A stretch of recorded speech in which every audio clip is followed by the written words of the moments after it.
नमस्कार साथियों, good morning. तो कैसे हैं आप? लीजिए, आज है 1 मार्च और हम बात करने वाले हैं टॉप 10 करंट अफेयर्स की, जो किसी भी एग्जाम की दृष्टि से देखा जाए तो वेरी इंपॉर्टेंट हो सकते हैं। चलिए, यहाँ पर हम पहला क्वेश्चन देखते हैं कि पहला क्वेश्चन क्या कहा है कि हाल ही में शिवाजी महाराज की जयंती मनाई गई। तो यहाँ पर आपको जो क्वेश्चन पूछा हुआ है कि शिवाजी महाराज की जो जयंती मनाई गई, यहाँ पर अगर क्वेश्चन पूछने की अगर उसकी शब्दावली को समझे तो शिवाजी महाराज की जयंती कब मनाई जाती, यहाँ से एक क्वेश्चन बन जाएगा। यहाँ पर देखते हैं कि हाल ही में शिवाजी महाराज की जयंती मनाई गई, उन्हें कौन सी उपाधि दी गई। तो मतलब यहां पर याद रखना होगा कि अभी वर्तमान में जो शिवाजी महाराज की जो जयंती मनाई गई, तो यह जयंती कब मनाई गई, तो आपको यहां याद रखना होगा 19 फरवरी को मनाई गई। और यह 19 फरवरी को मनाई इसलिए जाती है क्योंकि इनका जो जन्म हुआ था 19 फरवरी 1630 में इनका जन्म हो जाता है। कहां हो जाता है? महाराष्ट्र के पुणे में, महाराष्ट्र के पुणे के सिवनेर नामक, महाराष्ट्र के पुणे के सिवनेर नामक दुर्ग में इनका जन्म हो जाता है। तो यहां पर आपको इस पॉइंट को अच्छे से याद रखना होगा। यहां तक क्लियर हुआ? अब यहां पर जो है बात कर लेते हैं कि इनकी मृत्यु कब हो जाती है, तो इस पॉइंट को भी अच्छे से याद रखना होगा। 1680 में इनकी मृत्यु हो जाती है। साथ में इनके पिताजी का नाम आपको याद रखना होगा, संभाजी। ठीक है, संभाजी इनके पिताजी का नाम है। और माताजी का अगर नाम पूछा जाए तो यहां पर आपको याद रखना होगा, माताजी का नाम आपको याद रखना है जीजाबाई, इनकी माताजी का नाम था। यहां तक क्लियर हुआ? ठीक है, अब यहां पर पूछा है कि कौन सी उपाधि दी गई, तो यहां पर आपको बताना है क्या भारतीय नौसेना के जनक, क्या भारतीय वायुसेना के जनक, या भारतीय युद्ध कला के निर्माता, या फिर मराठी पर्यावरण के संरक्षक। तो यहां इसका सही आंसर आपको याद रखना होगा, भारतीय नौसेना के जनक के रूप में इन्हें जो है एक उपाधि दी गई है। तो यहां पर आपको इस पॉइंट को अच्छे से याद रखना होगा। क्यों दी गई है इन्हें उपाधि? क्योंकि इनके शासनकाल के दौरान लगभग इन्होंने 500 जहाजों का उपयोग जो है एक अपनी सेना के रूप में यहां पर जो है तैनाती के रूप में यहां पर रखा गया था, जिसकी वजह से इन्हें भारतीय नौसेना के जनक के रूप में जाना जाता है। यहां तक क्लियर हुआ? चलिए अगला क्वेश्चन देखते हैं। तो इसका सही आंसर आपको याद रखना है। ठीक है, चलो अगला क्वेश्चन है, हाल ही में चर्चा में रहे ब्राजीविला घोषणा किससे संबंधित है? तो इस प्रश्न का उत्तर आपको पता होना चाहिए कि यहां पर जो पूछा है कि हाल ही में चर्चा में रहा ब्राजीविला घोषणा, और ये ब्राजीविला घोषणा है क्या और ये किससे संबंधित है, आपको यहां पर याद रखना होगा। क्या ओजोन परत संरक्षण से संबंधित है, क्या पिट भूमि संरक्षण से है, या फिर वन्यजीव व्यापार से, जलवायु परिवर्तन से? तो यहां पर इसका सही आंसर आपको याद रखना है, ये किससे संबंधित है? पिट भूमि का संरक्षण करने के लिए ये जो है ब्राजीविला घोषणा जो है संबंधित है। अब ये ब्राजीविला घोषणा है क्या और ये पिट भूमि होती क्या है? तो यहां पर आपको समझना होगा कि वे भूमि, ऐसी भूमि पिट भूमि कहलाती है जिसमें पौधों एवं जीवों के अवशेषों से बनी हुई मिट्टी, कौन सी मिट्टी कहलाती है? पिट मिट्टी कहलाती है, जिनका संरक्षण करने के लिए जहां यहां पर जो है आपको याद रखना होगा ब्राजीविला घोषणा की गई है। और ये ब्राजीविला घोषणा कहां से की गई है? तो यहां पर आपको याद रखना होगा कांगो देश से की गई है। ठीक है, आपको इस पॉइंट को भी अच्छे से याद रखना होगा। और ये जो पिट भूमि जो है ये कहां पाई जाती है? जैसे यहां पर हम बात कर लेते हैं, ब्राजील में पाई जाती है, यहां पर जो है कांगो में पाई जाती है, उधर में मलेशिया, इंडोनेशिया, उन वाले क्षेत्रों में आपको जो है अधिकतर मात्रा में देखने को मिल जाएगी। तो ये ब्राजीविला घोषणा किससे संबंधित है? तो ये पिट भूमि का संरक्षण करने से संबंधित है। यहां तक क्लियर हुआ? चलिए बात कर लेते हैं यहां पर ओजोन परत संरक्षण की। अगर हम बात करेंगे तो मॉन्ट्रियल प्रोटोकॉल लाया गया था। कौन सा? Montreal protocol. ये कब लाया गया था? तो आपको इस पॉइंट को भी अच्छे से याद रखना होगा, 1987 में मॉन्ट्रियल प्रोटोकॉल लाया गया था। ये किससे संबंधित है? तो ओजोन परत से संरक्षण के से संबंधित है। तो इसका सही आंसर आपको याद रखना है। क्या रहेगा इसका सही आंसर? ये पिट भूमि का संरक्षण से संबंधित है ब्राजीविला घोषणा। चलिए अगला देखते हैं। यहां पर ब्राजीविला घोषणा की अगर बात करें तो कांगो बेसिन में मौजूद उष्णकटिबंधीय पिटलैंड्स के संरक्षण और बेहतर प्रबंधन के लिए की गई एक घोषणा है। यहां पर आप समझ पा रहे हैं कि जो पिटलैंड्स है, जो जीवों के अवशेष से बनी हुई मिट्टी जो है, यहां पर आपको याद रखना है उनका संरक्षण किया जा रहा है। तो उस पर जो है हस्ताक्षर भी किया जा रहा है। जैसे यहां पर बात की जा रही है, कांगो गणराज्य इंडोनेशिया ने मिलकर इस पर हस्ताक्षर किया है कि हम इन जो मिट्टियों को संरक्षित करेंगे। चलिए, तो यहां पर जो है ये एक प्रकार से इन तथ्यों को भी आपको अच्छे से याद रखना है कि इंडोनेशिया से के साथ मिलकर के जो है पिट्सलैंड को पूरी तरह से संरक्षण करने का यहां पर जो जिम्मेदारी ली है। चलिए अगला क्वेश्चन देखते हैं। हाल ही में चर्चा में रहे आइस एल्बिडो फीडबैक क्या है, ये आपको अच्छे से याद रखना होगा कि आइस एल्बिडो फीडबैक क्या है और इसके प्रभाव क्या है। तो यहां पर आपको इसका सही आंसर बताना है। ये किसके लिए संबंधित है? हिमावरण के पिघलने से ठंडक में वृद्धि हो रही है, या फिर हिमावरण के पिघलने से अधिक ताप का अवशोषण हो रहा है, या फिर हिमावरण के पिघलने से समुद्री स्तर में गिरावट हो रही है, या हिमावरण के पिघलने से वर्षा में वृद्धि हो रही है। तो इसका सही आंसर आपको जो है थोड़ा सा दिमाग लगा करके सोच करके बताना है। हिमावरण के पिघलने से अधिक ताप का अवशोषण हो रहा है, मतलब जो ताप अपने आप में क्या कर रहा है? समाहित कर रहा है, जिसकी वजह से हिमावरण जो पिघल रही है, ग्लेशियर बड़े बड़े पिघल रहे हैं। यहां तक समझ में आया? तो ये जो है आइस एल्बिडो फीडबैक जो है यहां पर दिया गया है, किससे संबंधित है? हिमावरण के पिघलने से अधिक ताप का अवशोषण हो रहा है। तो यहां पर जैसे देख पा रहे हैं कि जैसे यहां पर देखना कि आइस जो है ये किसी भी एक छोर से आप पकड़ सकते हैं, जैसे आइस ग्लेशियर मेल्ट हो रहे हैं, पिघल रहे हैं, और ये किस में बदल रहा है? समुद्री जल में बदल रहा है। और समुद्री जल जो गर्म होकर के फिर से ये जो है बर्फ जो है ये प्रकाश जो है प्रकाश उसको जो है परिवर्तित कर देता है। तो ये एक प्रकार से जो है अल्टरनेट ये ऐसी क्रिया चलते जाती है, जिसमें यहां पर जो है बहुत सारे जीव जंतुओं का जीवन जो है अभी खतरे के स्तर तक पहुंच चुका है। तो यहां तक आपको समझ में आया? चलिए अगला क्वेश्चन देखते हैं।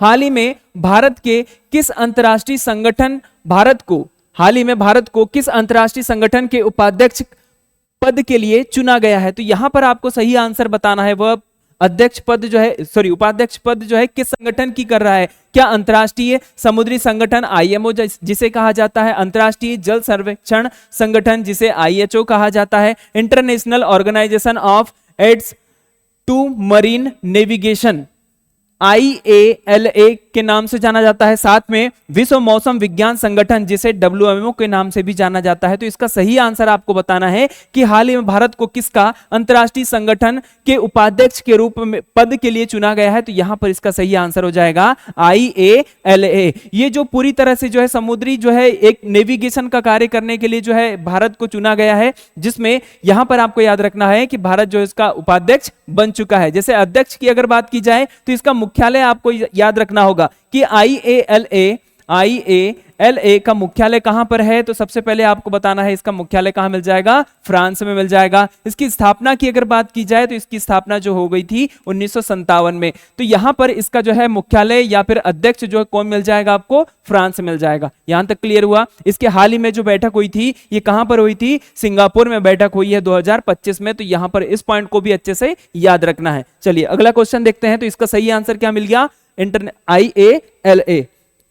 अगला है, हाल ही में चर्चा में रहे लिथियम त्रिकोण। वेरी इंपॉर्टेंट क्वेश्चन हो जाएगा किसी भी एग्जाम की दृष्टि से अगर देखा जाए, चाहे वो सेंट्रल लेवल हो या फिर स्टेट लेवल हो। तो यहां से क्वेश्चन बनने की संभावनाएं बहुत ज्यादा है। तो आपको इस पॉइंट को अच्छे से याद रखना है कि लिथियम त्रिकोण जो है कौन कौन से देश इससे संबंधित है। तो यहां पर आपको बताना है भारत, चीन, ऑस्ट्रेलिया या अर्जेंटीना, बोलीविया या फिर चिली। जैसे यहां पर आप जो है डायग्राम देख पा रहे हैं कि लिथियम त्रिकोण जो बना हुआ है बोलीविया, चिली और अर्जेंटीना। अब बात किस महाद्वीप की हो रही है? तो आपको इस महाद्वीप को भी अच्छे से याद रखना होगा। ये किस महाद्वीप की बात हो रही है? तो दक्षिण अमेरिका की बात हो रही है। दक्षिण अमेरिका में ही आपको जो है ये देश देखने को मिल जाएंगे। यहां तक क्लियर हुआ? अब इसी के साथ हम यहां पर जैसे हम देख पा रहे हैं कि चिली एक जो है लिथियम उत्पादक देश है, अर्जेंटीना है और साथ में बोलीविया भी है। तो यहां पर ये जो है ये देश जो उत्पादन करते हैं लिथियम आयन की जैसे बैटरियां बनती है ना, ईवी जो बाइक चल रही है उसमें लिथियम आयन बैटरी जो होती है उपयोग में लाई जाती है। और ये सबसे ज्यादा उपयोग में इसलिए की जाती है क्योंकि ये जो है हल्की होती है। समझ में आया? हल्की होने की वजह से लिथियम आयन बैटरी का उपयोग किया जाता है। तो यहां पर याद रखना इन तीनों देशों के माध्यम से यहां पर याद रखना कि 56% जो है लिथियम का भंडार उत्पादन किया जाता है। मतलब लिथियम का उत्पादन जो है इन तीनों देशों में 56% का उत्पादन किया जाता है। यहां तक क्लियर हुआ? पिछले दिनों जो है भारत को भी एक ऑफर दिया गया था कि आप जो है अपने देश की टेक्नोलॉजी लाइए, खाद्यान्न सामग्री लाइए और हमारे देश के जो है लिथियम आयन बैटरियों के जो भंडार जो भरे पड़े हैं आप उन को निकाल करके आप अपने देश ले जा सकते हैं। यहां तक क्लियर हुआ? तो लिथियम आयन बैटरी का भंडार के रूप में आपको याद रखना है तो लिथियम ट्रायंगल कौन कौन से देश है? बोलीविया, चिली और अर्जेंटीना। बात कर लेते हैं यहां पर इनकी कैपिटल की। तो यहां पर याद रखना बोलीविया की राजधानी की अगर बात की जाए तो लापाज इसकी राजधानी है। ठीक है। चिली की राजधानी की अगर बात करेंगे तो यहां पर याद रखना सेंटियागो। सेंटियागो। और अर्जेंटीना की अगर बात करेंगे तो ब्यूनर्स आयर्स। ठीक है, तो ये इस प्रकार से आपको याद रखना है। तो ये इसका सही आंसर आपको क्या मिल गया, अर्जेंटीना, बोलीविया और चिली। तो इन तीनों तथ्यों को अच्छे से याद रखना है। चलिए अगला क्वेश्चन देखते हैं। हाल ही में चर्चा में रहे एलात की खाड़ी, जिसे अकाब की खाड़ी, किन देशों की सीमाओं से घिरी हुई है? ये वेरी इंपॉर्टेंट क्वेश्चन हो गया है। ये ज्योग्राफिकल कंडीशन में या फिर जो है जैसे अगर देखा जाए पीएससी की एग्जाम हो या फिर यूपीएससी की एग्जाम में आपको क्वेश्चन जो है पूछने की इनकी संभावनाएं ज्यादा रहती है। एलात की खाड़ी, जिसे अकाब की खाड़ी कहा जाता है, यहां दिखाई दे रहा है कि गल्फ ऑफ अकाब, ये जो है रेड सी, लाल सागर के एक छोर पर पाई जाती है, जहां पर ये जो ज्यादा चर्चाओं में आई है। क्यों आई है? क्योंकि यहां पर जो है ये जो गल्फ ऑफ अकाब जो खाड़ी बनी हुई है, यहां पर से सबसे ज्यादा मात्रा में अनेक देशों के द्वारा आयात निर्यात किया जा रहा है। ये बहुत ज्यादा है जो है बहुत ज्यादा ये जो है बिजी वाली जो है, एक प्रकार से देखा जाए तो यहां पर सबसे ज्यादा मात्रा में आयात निर्यात किया जा रहा है। ठीक है, तो इसलिए ये ज्यादा चर्चाओं में है। और यहां पर याद रखना है कि ये क्वेश्चन पूछा हुआ है कि किन देशों से घिरी हुई है। क्या भारत, श्रीलंका, पाकिस्तान, बांग्लादेश? आपको भारत पाकिस्तान आपको दिखाई नहीं दे रहा होगा, तो यहां पर देख लेते हैं मिस्र, इजराइल, जॉर्डन, सऊदी अरब। तो ये जो है जैसे यहां पर जैसे देख पा रहे हैं, तो ये इन्हीं देशों के माध्यम से यहां पर जो है किनारे में बसे हुए जो ये देश है, मिस्र है, इजराइल है, जॉर्डन है और सऊदी अरब है।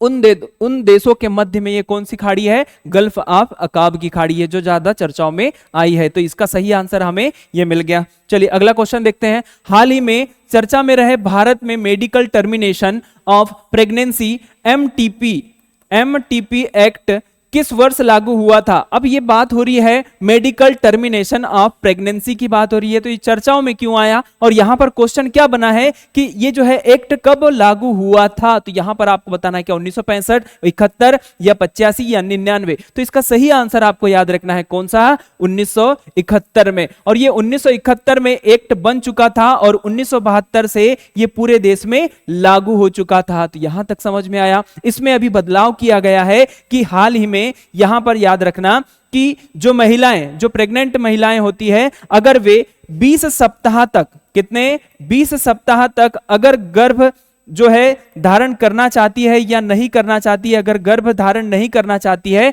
तो एक प्रकार से क्या कर सकती है? अबॉर्शन कर सकती है। तो इसलिए यहां पर जो इसका टाइम ड्यूरेशन कितना रखा है? 20 सप्ताह तक का रखा है। वो भी किसकी सलाह से? 2 चिकित्सकों की सलाह से ही यहां पर जो है इस प्रकार से कार्य किया जाएगा। यहां तक क्लियर हुआ? तो ये चर्चाओं में है, इसलिए इसका सही आंसर आपको याद रखना है 1971 में बना हुआ था। चलिए अगला क्वेश्चन है आव्रजन और विदेशी विधेयक 2025।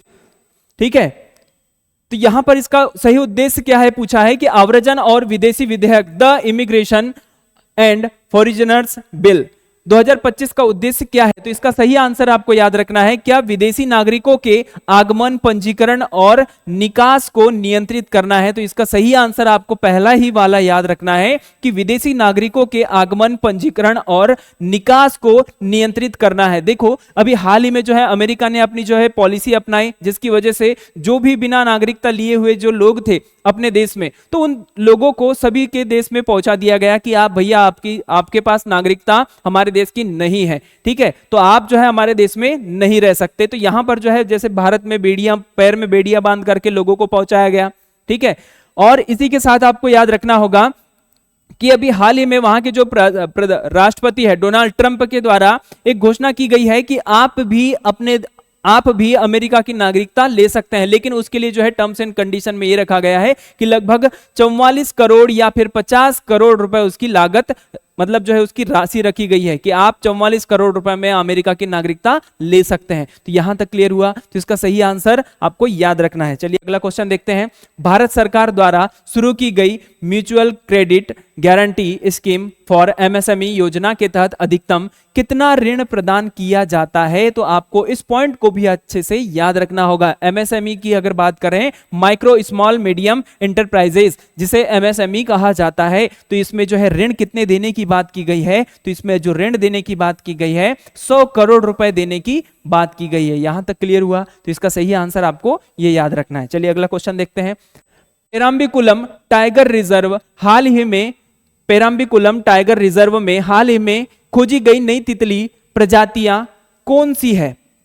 वेरी इंपॉर्टेंट क्वेश्चन है, क्योंकि यहां से क्वेश्चन बन सकता है। पेराम्बिकुलम टाइगर रिजर्व की बात हो रही है, एक टाइगर रिजर्व है ये, और यहां पर जो है एक तितली की प्रजाति खोजी गई है। वे तितली की प्रजाति कौन सी है, तो आपको यहां पर याद रखना है। तो इसका सही आंसर आपको याद रखना होगा कि ग्रीन लीफ बार्बलर, ग्रीन लीफ बार्बलर नाम की जो है एक तितली की खोज की गई है। और यहां पर याद रखना कि जो पेराम्बिकुलम टाइगर रिजर्व कहां पर है, तो इस पॉइंट को भी अच्छे से याद रखना, कहां पर है? केरल में है। और ये पेराम्बिकुलम टाइगर रिजर्व जो है इसे कब दर्जा दिया गया था, तो 2010 में इसे टाइगर रिजर्व का दर्जा दिया गया था। यहां तक क्लियर हुआ? भारत का पहला टाइगर रिजर्व कब आया, तो यहां पर इस पॉइंट को भी अच्छे से याद रखना होगा। 1973 के टाइगर प्रोजेक्ट के माध्यम से यहां पर जो है इसे लाया गया। सबसे पहला टाइगर प्रोजेक्ट कौन सा था, तो आपको बताना होगा जिम कॉर्बेट नेशनल पार्क था। जिम कॉर्बेट नेशनल पार्क की अगर बात की जाए तो ये है कहां, तो यहां पर आपको याद रखना होगा उत्तराखंड में, ये जो है इसकी स्थिति